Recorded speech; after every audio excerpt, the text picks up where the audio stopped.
Guten Abend.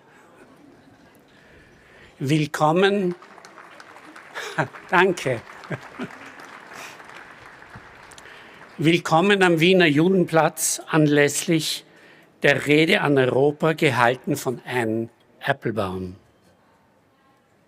Mein Name ist Boris Marte und ich vertrete die ERSTE Stiftung. Eine der Partnerinnen, die sich zur Organisation dieser jährlichen Rede an Europa zusammengefunden haben. Im Namen der Wiener Festwochen, im Namen der Wissenschaften vom Menschen, des Instituts für die Wissenschaften vom Menschen, des Jüdischen Museums und der ERSTE Stiftung darf ich Sie sehr herzlich zur Rede an Europa 2026 hier am Judenplatz begrüßen. Good evening. A warm welcome to this year's speech to Europe by Anne Applebaum. My name is Boris Marte, and I represent the ERSTE Foundation, one of the partners of this special collaborative civic network organizing this special event every year. So on behalf of the Vienna Festival, the Institute for Human Sciences, and the Jewish Museum Vienna, and of course the ERSTE Foundation, I warmly welcome you to the Judenplatz on the occasion of a Speech to Europe 2026.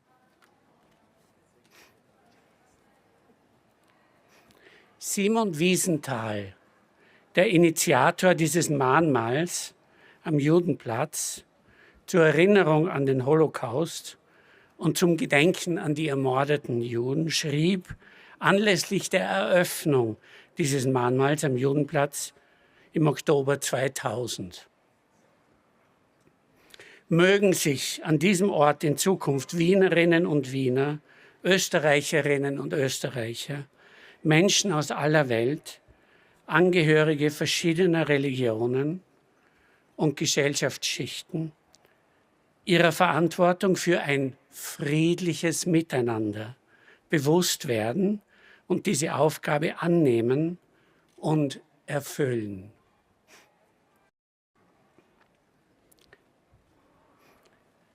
Lieber Simon Wiesenthal, das tun wir auch heute wieder.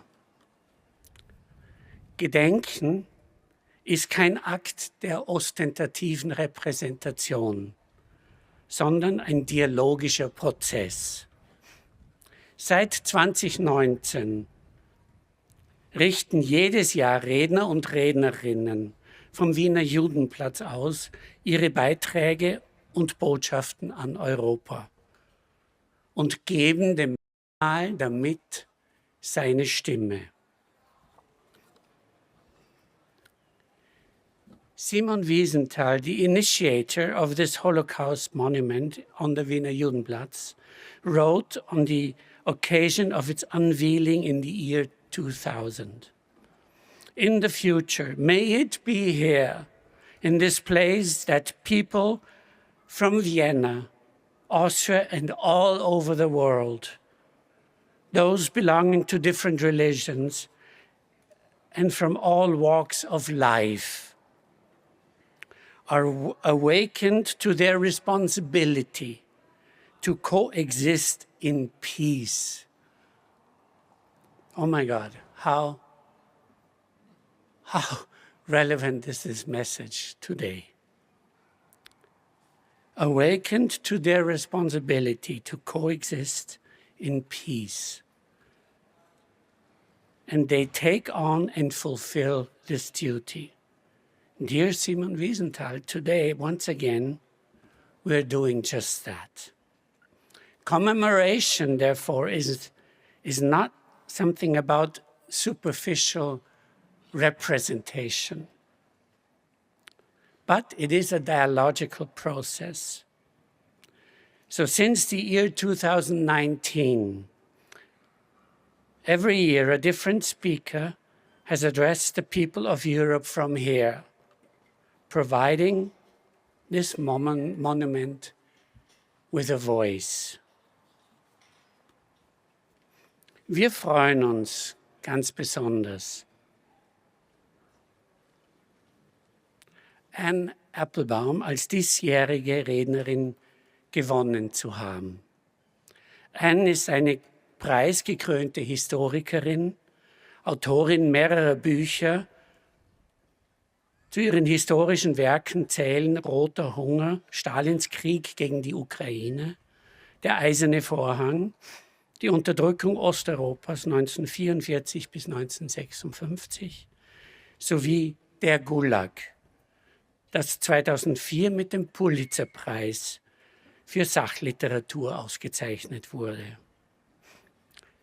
Anne Applebaum ist langjährige Redakteurin beim The Atlantic. Sie war Kolumnistin bei der Washington Post und Mitglied des Herausgebergremiums. Außerdem war sie stellvertretende Chefredakteurin des Spectator und Kolumnistin für mehrere britische Zeitungen.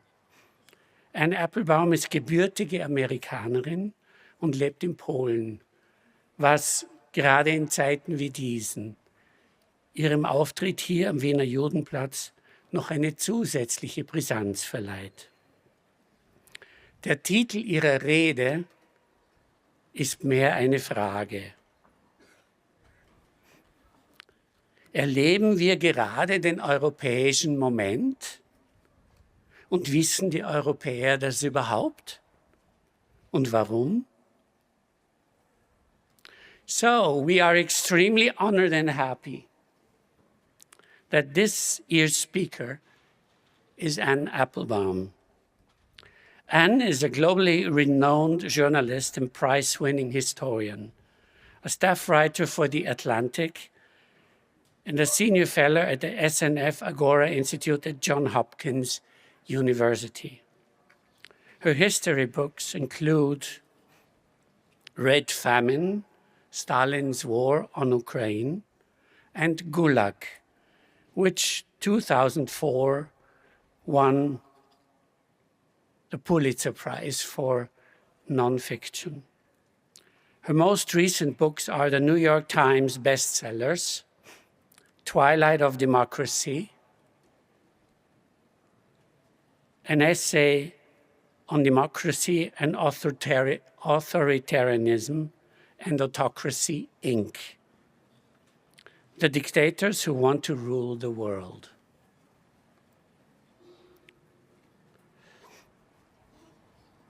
You should all read them. Anne explores in her speech today whether this is the hour of Europe. And if yes, do the Europeans even notice it? And what does that mean? Wir, die Organisatorinnen der Rede an Europa, wir freuen uns sehr, dass so viele von Ihnen unserer Einladung, hier an den Judenplatz zu kommen, gefolgt sind. Die Rede wird in englischer Sprache gehalten. We, the organizers of the speech to Europe, are extremely happy that so many accepted our invitation and came to the square today. And I also want to welcome all those who follow us through the live stream. Now I'm honored to invite the director of the Vienna Festival, Milo Rau, to join me on stage. Milo, please come.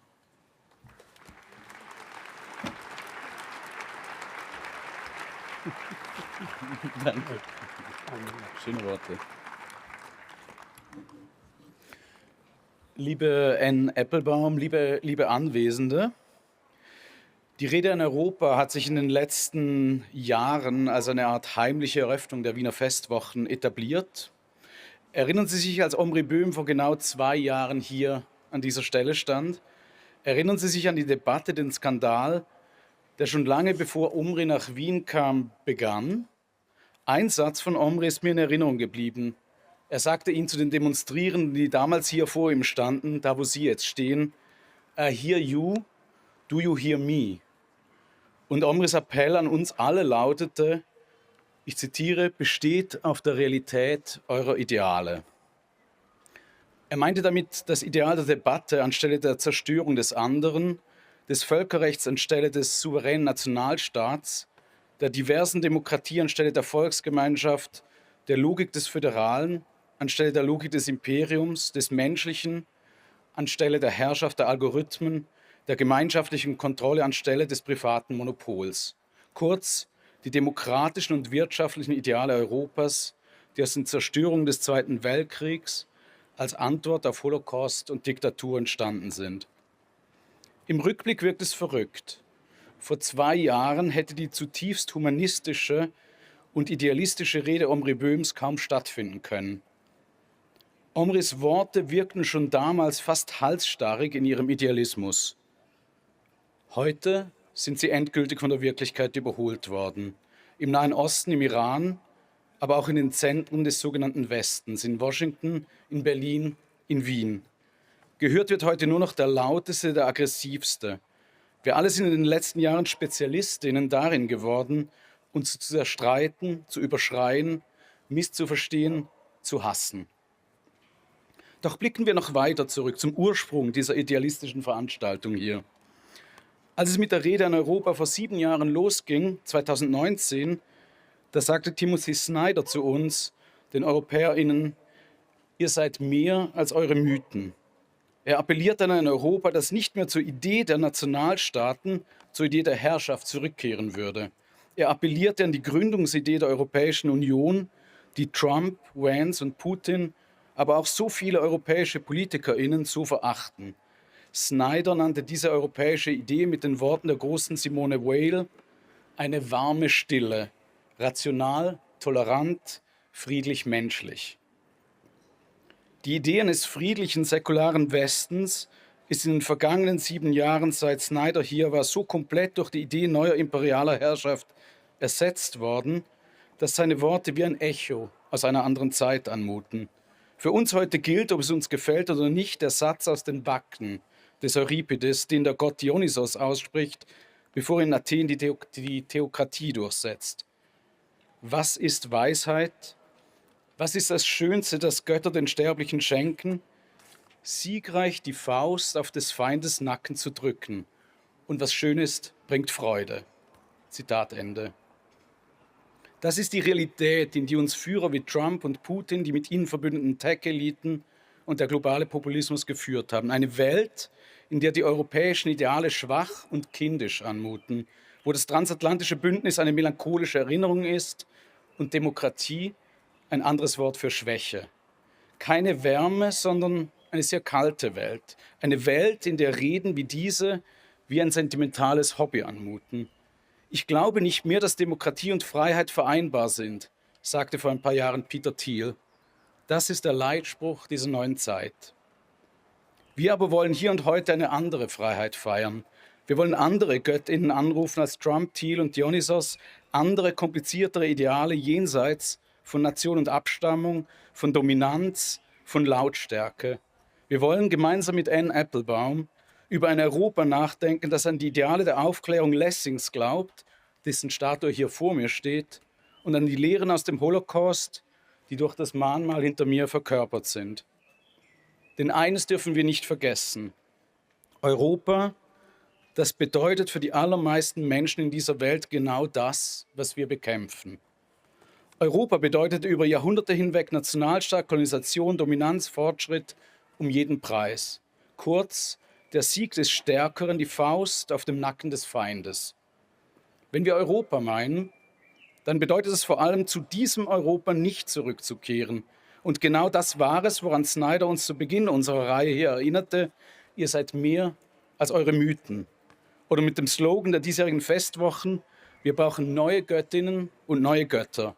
Denn wir alle wissen, dass gerade hier auf dem alten Kontinent der Wunsch nach alten Mythen, nach alter Reinheit stärker ist als irgendwo sonst. Denn wir haben das, was hinter mir liegt, den Holocaust, genauso erfunden und in die Wirklichkeit umgesetzt wie das, was vor mir steht. Die Aufklärung, Lessing. Eine Frage zum Schluss. Wir, die wir hier versammelt sind wir viele oder sind wir eher ein zerstreutes Häufchen von Idealistinnen, die berühmte Musikkapelle auf der sinkenden Titanic? Vielleicht. Ich bin deshalb sehr glücklich, dass Anne Applebaum bei uns ist. Denn sie ist nicht nur eine Apokalyptikerin, sie kennt nicht nur die blutige Vergangenheit Europas, nicht nur den Gulag, nicht nur den Krieg in der Ukraine, nicht nur die Bloodlands. Sie weiß nicht nur, wie eng Europas Schicksal verknüpft ist mit Russland, aber auch den USA, sondern sie ist vor allem auch eine Praktikerin. Um in der Metapher zu bleiben, ich denke, dass Anne uns verraten wird, welche Musik unsere Kapelle, nämlich Europa, spielen kann, um aus dem aktuellen Niedergang der europäischen Idee eine Wiedergeburt zu machen. Liebe Anne Applebaum, vielen Dank, dass du zu uns gekommen bist. Und vielen, vielen Dank an die ERSTE Stiftung, lieber Boris, und das Institut der Wissenschaften vom Menschen, Ivan, du stehst hier auch irgendwo, die diese Veranstaltung gemeinsam mit uns durchführen. Vielen Dank natürlich an die Stadt Wien, die das ermöglicht hat, und danke vor allem Ihnen allen, dass Sie hier sind. Anne, the stage is yours.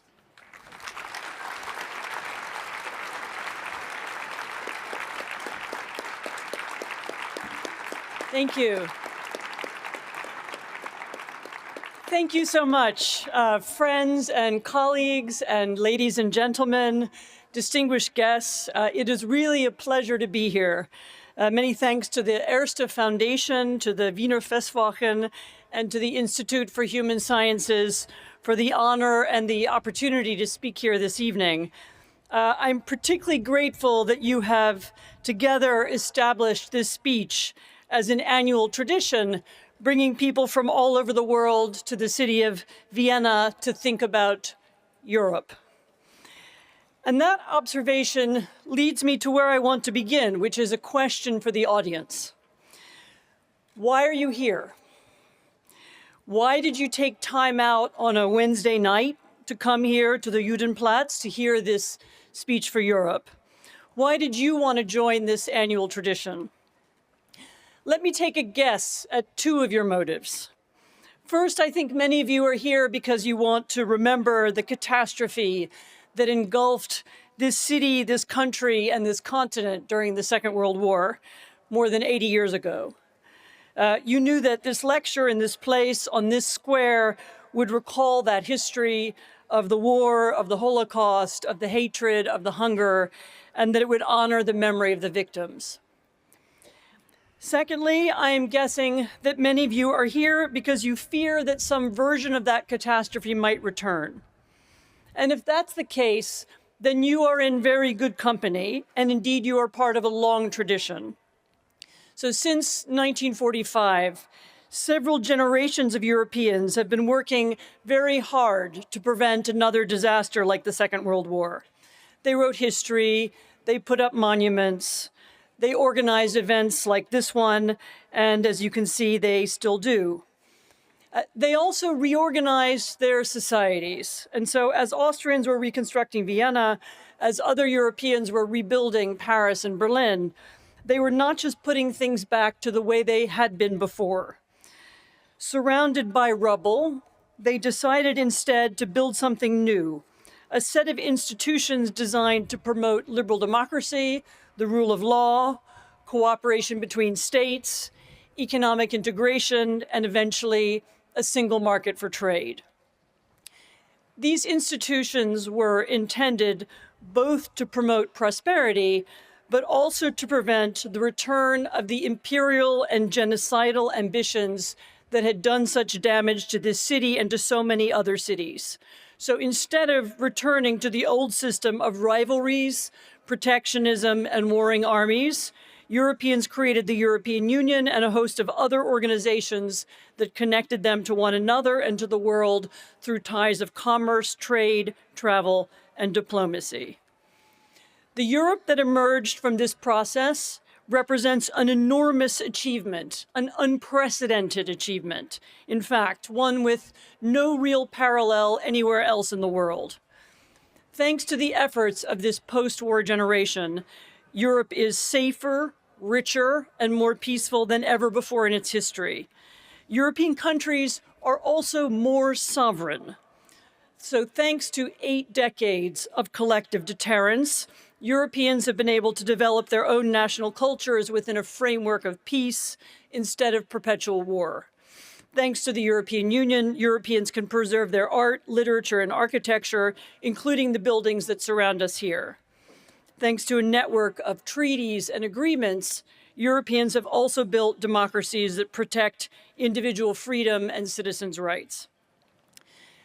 This huge success does have a downside. Because these institutions work so well, people began to imagine that they were not the result of hard work and difficult compromises, but rather something natural, just some bureaucracies that emerged by themselves. Because we had those 80 years of peace, people started taking the laws and the norms that ensured that peace for granted. And so if you came tonight because you fear that these institutions are now in danger, you are correct, because for right now, at this moment, they are indeed under attack. The challenge comes first and foremost from within our own societies. So all across Europe and North America, discarded texts and forgotten concepts and dimly remembered theories are being revived by people who don't remember why they were discredited 3 generations ago. Many have, for example, adopted old attitudes to parliamentary democracy and are now channeling the same scorn for elections that the autocrats of the 20th century once expressed. So Lenin dismissed parliaments as nothing more than bourgeois democracy. Hitler called parliamentary democracy one of the gravest symptoms of human decline. So when you hear European politicians today talking about the degeneracy of democracy or the weakness of liberalism, remember that these same words were also used in the 1930s by groups describing themselves as both left and right. Some are also rediscovering old political tactics. For example, the idea that politics should not focus on creating consensus, but rather on building an existential and potentially violent distinction between friends and enemies. So they may not even know that this idea comes from the German philosopher Carl Schmitt, popular in the Third Reich, who dismissed liberal politics as a sham. Nor are these the only ideas that have returned. Ethnic nationalism, for example, the belief that nations are better if they are somehow purer, or however purity is defined, is also back. So is theocracy or dominionism. This is the belief that only good societies are those run by a church. So is an older idea of sovereignty, a vision of the state that gives all power to a ruler or a ruling party that is by definition immune from criticism, even when it violates the rights of their subjects. Indeed, the downgrading of human rights as something sentimental and weak is also a very old idea. The replacement of news gathering and fact-checking with propaganda, we've lived through that before too, along with attempts to control and manipulate access to information. We don't have to look that far back in history to discover that the creation of scapegoats, minority groups whose presence can be blamed for economic losses or social distress, is a political tactic that has also been tried before. These are European ideas and they come from European history. But now they are also being reinforced from outside of Europe. So we hear them, for example, from the Russians in the propaganda they use to justify a whole range of military, cyber, and hybrid attacks on Europe. So Russia's war on Ukraine is sometimes described, including recently by the American vice president, as if it were nothing more than a territorial dispute, a kind of scuffle over lines on a map. But when Russia denies that Ukraine is a real nation, when Russia builds concentration camps on Ukrainian territory, when Russia bans the Ukrainian language and systematically arrests mayors, teachers, journalists, and priests, then Russia is also attacking the Europe that was built after 1945, the Europe whose borders are not supposed to be changed by force. Russia invaded Ukraine not only to destroy Ukraine, but also to prove that treaties are meaningless, that alliances are weak, and that brute force still decides the fate of nations. By waging an imperial war of conquest, Russia seeks to undermine Europe's post-imperial order. In this sense, the Russian attack on Ukraine is also an attack on the European Union. So again, Europeans may imagine that the EU is a mere bureaucratic inconvenience, but the Russians have never believed that. On the contrary, the Russian president has long understood that when unified, Europe can resist Russian influence and Russian corruption. When divided, Europeans find it far more difficult to turn down Russian offers of special treatment or lucrative secret deals. That is why, for 2 decades now, Russian propagandists have belittled the Union, mocked its institutions, and, echoing some Europeans, portrayed it as decadent, divided, overregulated, or doomed. Nor is their policy simply limited to words or memes. They also seek actively to create chaos and division. A few months ago, agents paid by Russia placed explosives on a Polish railway line in an attempt to create mass casualties. Russian drones have been used to hamper traffic at airports all over Europe. Russian assassins have killed people in Britain and Germany and Spain. Russian money sometimes backs European political parties and leaders whose victories would limit Europe's ability to defend European territory. That is why the Russians fund or amplify anti-European political parties as well as separatist movements. Russia wants to replace the Europe of law with a Europe tolerant of kleptocracy, a Europe in which every country can be separately pressured, separately threatened, and separately bought. In another earlier version of this speech, one that I might have given 2 or 3 years ago, I would now speak about how European and American leaders need to work together to push back against Russia's military and ideological threat, to protect and defend liberal democracy and the rule of law together. But here is where I think we need to acknowledge what is happening now in Washington, because the United States under this administration is no longer interested in leading democratic coalitions against Russia or anyone else. And democracy is no longer at the center of US foreign policy or of American identity. Instead, President Donald Trump has begun to align US foreign and domestic policies with the values and practices of the autocratic world. And this dramatic shift is most visible, of course, in the domestic policies of the president and his administration's attempt to strip funding from USAID or from Radio Free Europe, the American institutions that once promoted democracy around the world. But it is also apparent in the president's relationship with Washington's historic allies. From the very first days in office, President Trump verbally attacked Canada, the European Union, America's Asian partners, placing inexplicably high tariffs on their goods. He has shouted at the Ukrainian president in the Oval Office, threatened to annex Greenland by force, claimed that the EU was created to screw the US, and more recently echoed Putin in calling NATO a paper tiger. In a break with all previous post-war administrations, Trump has negotiated with Russia not to bring a just peace to Ukraine or security to Europe, or not only to do so, but also in order to help US businesses profit from the lifting of Russian sanctions. So like the Russians, and like European critics of democracy, some members of the Trump administration have also entered this war of ideas.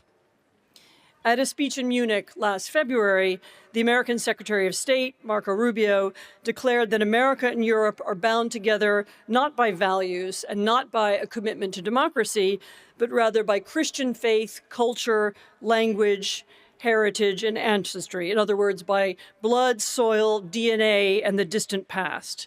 In other words, not by the present or by a future. Indeed, although the speech praised Dante, Shakespeare, Mozart, and the vaulted ceilings of the Sistine Chapel, Rubio, like Putin, condemned modern Europe as a continent overwhelmed by migrants, crime, and decay. More recently, Vice President J.D. Vance, speaking in Budapest, also praised European architecture, but he condemned what he called the faceless bureaucrats of the EU for allegedly intervening in Hungary's elections. He did so while speaking at a campaign event while he was himself intervening in Hungary's elections on behalf of the now deposed Hungarian Prime Minister Viktor Orban. But these two speeches were not outliers. They represent the Trump administration's policy as presented in its national security strategy published at the end of last year. And that document made it clear that although the United States will no longer intervene to promote democracy anywhere in the world, it is now American policy to help Europe correct its current trajectory. That's a quote. A language that implies the U.S. will intervene directly in European politics in order to prevent what the authors called Europe's civilizational erasure. According to reports published at the time, an earlier version of this document was more specific. It called especially upon U.S. diplomatic and security institutions to support illiberal forces in 4 European countries, Hungary, Poland, Italy, and Austria, please note, with the explicit goal of persuading them to leave the European Union. For all 4, this would be an economic catastrophe, just as Brexit was for Britain. But for the rest of Europe, the prospects wouldn't be much better. A damaged EU would certainly struggle to counter Russian hybrid warfare, let alone a Russian military attack. A badly weakened Europe would quickly lose its sovereignty and find it impossible to compete in a world dominated by the United States and China. Europe would become poorer and weaker, just as Hungary became poorer and weaker under Orban's rule. But as we can see, this policy is already in practice, so breaking again with long-standing precedent, Rubio, Vance, and Trump himself all vocally supported Orban, the politician who did more to destroy European unity, to support Russian interests, and at the same time to weaken his country more than any other. Even his election campaign sought to demonize both the European Union and the Ukrainians, scapegoating them as existential enemies of the Hungarian nation, in order to distract Hungarians from his own corruption, using tactics lifted directly from those dusty old history books. A few weeks before the vote, I saw posters in Budapest featuring 3 dark, menacing faces: Volodymyr Zelensky, Petr Magyar, and Ursula von der Leyen. The slogan under them read, "They are the risk. Fidesz is the safe choice." As we know, this proved too conspiratorial for the Hungarian people, and they voted the other way. But the Trump administration stuck by Orban to the bitter end. And partly its goal was domestic. Vance campaigns for Orban on behalf of his domestic audience, which long ago accepted the same false stereotypes of Europe and of Ukraine that we hear from Russian propagandists. There's a hard commercial interest here, too. Like his colleagues and friends in the tech community, Vance openly supports political leaders with an explicit anti-EU agenda, precisely because, like the Russians, they too want to weaken or destroy the European Union.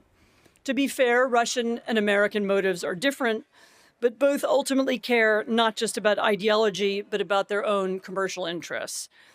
Vance, like Elon Musk or Mark Zuckerberg, knows that the European Commission is the only body on the planet that is large enough to regulate digital platforms, to demand transparency from them, and to insist that private power be subject to public rules. In a January 2025 interview, for example, Zuckerberg said he felt optimistic that President Trump would intervene to stop the EU from enforcing its own antitrust laws. I think he just wants America to win. Where does that leave us here in Europe? On the one hand, on the one side, we are facing a rearmed and radicalized Russian regime that is already using sabotage and propaganda and military threats to influence European politics. On the other side, we are facing a radicalized movement inside the US that defines our societies as a civilizational enemy. For different reasons, both want a Europe that is weaker and more fragmented. Both want a Europe that is less capable of acting independently in the world. The Russians want a Europe that cannot defend itself militarily. The Americans want a Europe that is totally dependent on American technology and thus susceptible to American political influence. In the face of this challenge, Europeans can, of course, give up.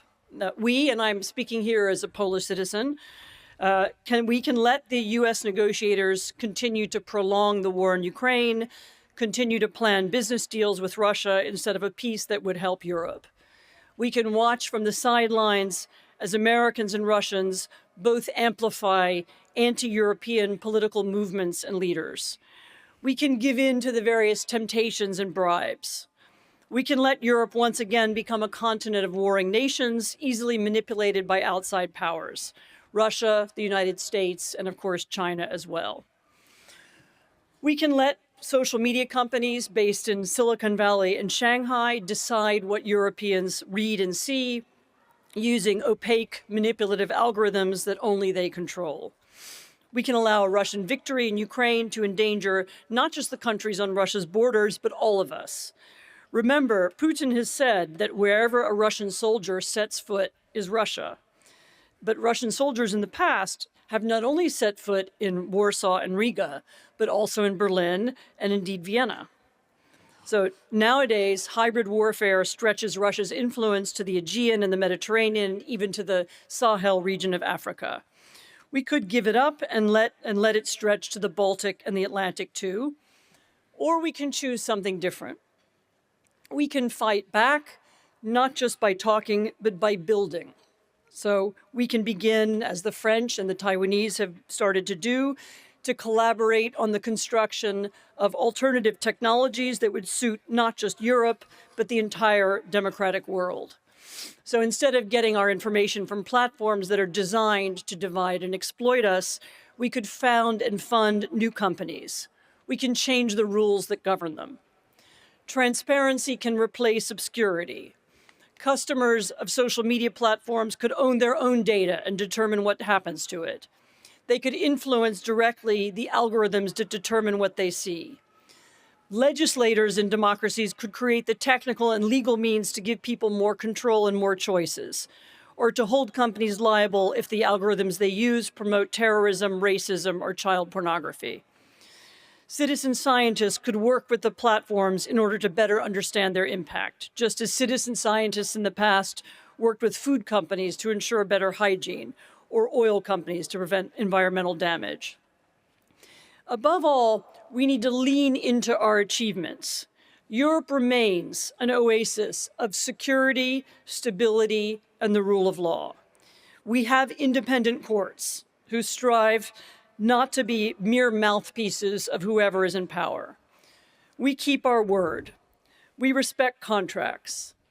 Our continent admires and respects science, reads history, cares about culture, and is mindful of the lessons of the past. We should use these things to become a magnet for investment, for innovation, for people with new ideas.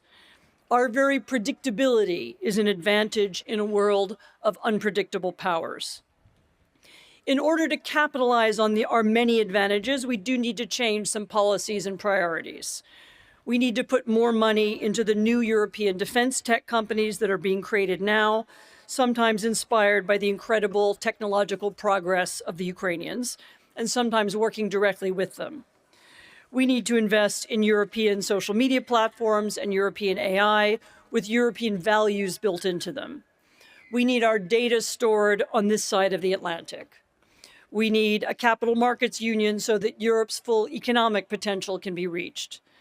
We need to think like the world's most powerful economic zone, which is what we are, and to act like it. We should do all of these things to protect our sovereignty so that decisions about Europe are made in Europe. Now, in an earlier era, sovereignty was measured in armies, borders, and industrial strength. And today, it must also be measured in networks, platforms, and engineering talent. So if the infrastructure of democratic debate is owned elsewhere and governed elsewhere and answerable to private interests elsewhere, then formal independence becomes meaningless. Those who use the word sovereignty to mean isolationism and protectionism are making an even more foolish mistake. Because nowadays, A nation may have its own elections, its own legal system, and carefully controlled borders, and yet still find that its public sphere is being shaped by systems it neither understands nor controls. Finally, we should have an answer to these nostalgic appeals to Western civilization that we are now hearing from American politicians and ideologues as well as some Europeans. We care about the past. I care deeply about the past, but I want us to remember more of it. So yes, Europeans built beautiful, eternal cathedrals and city squares like this one. But European civilization is not just a backdrop for Instagram influencers. Let's also remember the other things that Europe built. After centuries of religious war, dictatorship, and genocide, Europeans invented the ideas that form the basis of liberal democracy. So a truer definition of European or Western civilization includes not just flying buttresses, but the rule of law, separation of powers, judicial independence, freedom of speech, equality before the law, and the idea that governments are accountable to citizens. All of those ideas come from European philosophers and thinkers of the last several centuries.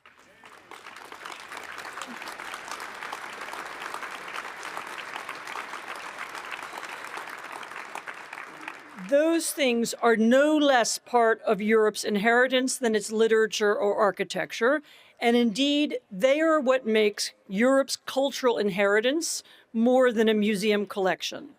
So they're what allows free people to read Dante differently, to argue about Shakespeare openly, to attend whichever churches or cathedrals they choose, to criticize their leaders without fear, and to change governments without bloodshed.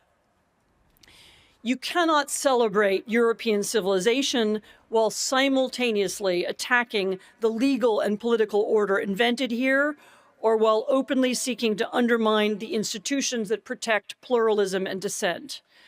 And anyone who does so is defending the shell of that civilization and not its substance. Let me leave you with this thought. Every day, the US is alienating potential visitors and investors and researchers. And every day, Russia is murdering innocent people in a bloody and pointless colonial war. And every day, Europe still offers proof that ancient rivals can live alongside one another in peace while they pursue prosperity. We are living through a moment of great change, as significant and consequential as the end of communism in 1989. But we can make that shift work in our favor. So Europeans are indeed tied together by many links, by shared history, both good and bad, by shared art and culture, by shared religions, as well as by shared religious tolerance, an idea invented here in Europe in the 18th century and later exported to the United States. We did invent divisive and ugly ideas, and we can retrieve them from the past, but all of the texts that led to the birth of classical liberalism were written here too. And if we want to find them, revive them, and reinterpret them for the present, we can find them. So these too are old ideas that can be made new again. We are not condemned to the might makes right brutal world of Carl Schmitt or Lenin. So we can choose something different, and I believe we will. Thank you.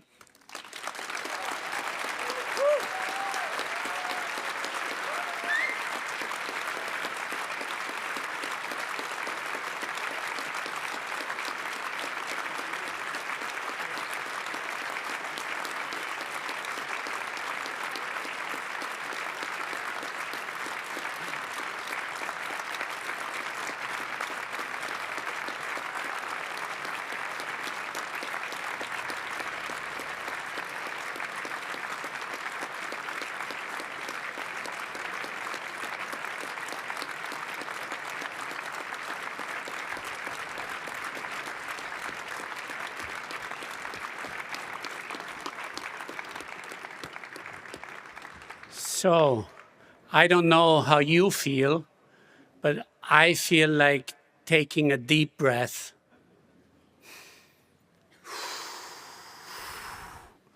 Shall we take this deep breath together? Yeah? 3, 2, 1. Okay. Let's take it together. Once more. 3, 2, 1. So,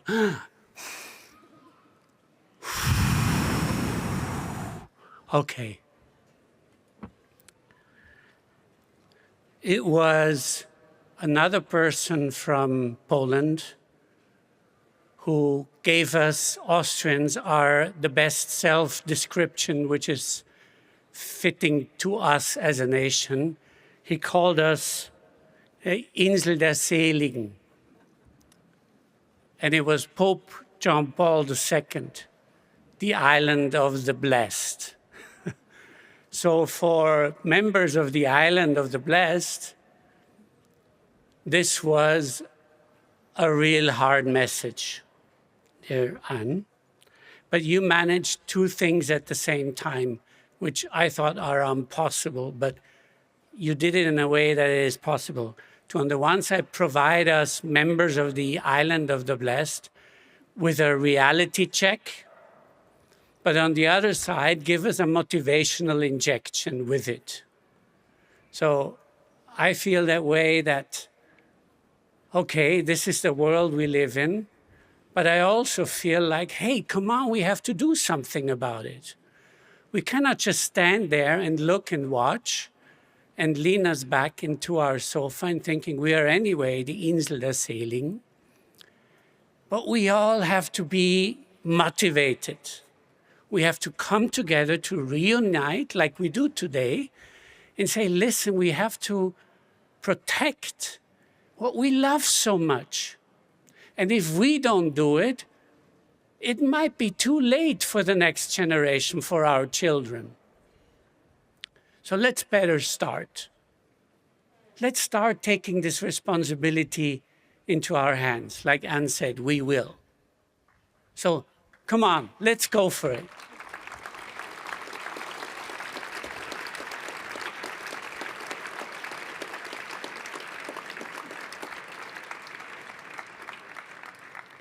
So words can truly live if they are heard and if they're, dragged into other communities, and those communities drag those words into other communities. So what I wanted to say is, after this applause, we hope that the words of Anne echo into the society of Austria, but into the societies of Europe.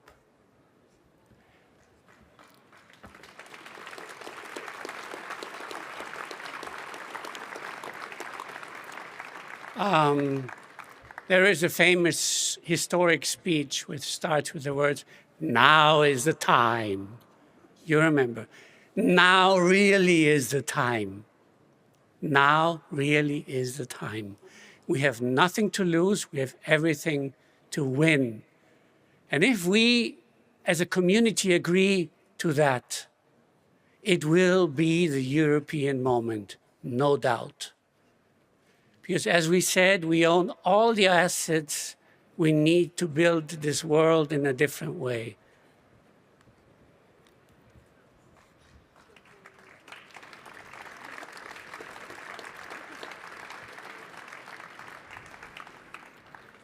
So we got this reality check, and we got this motivational injection.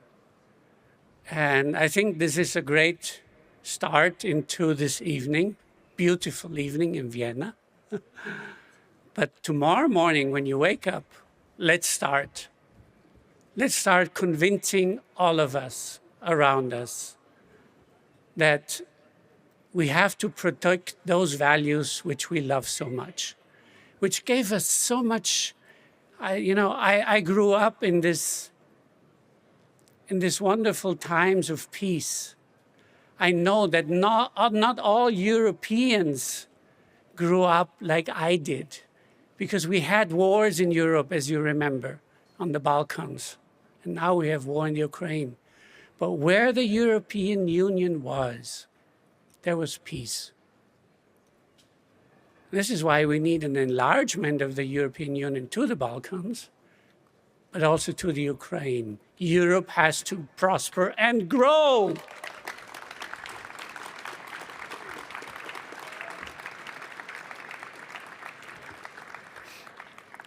So with deep gratitude, I want to thank you, Anne, for giving us the speech. This was fantastic.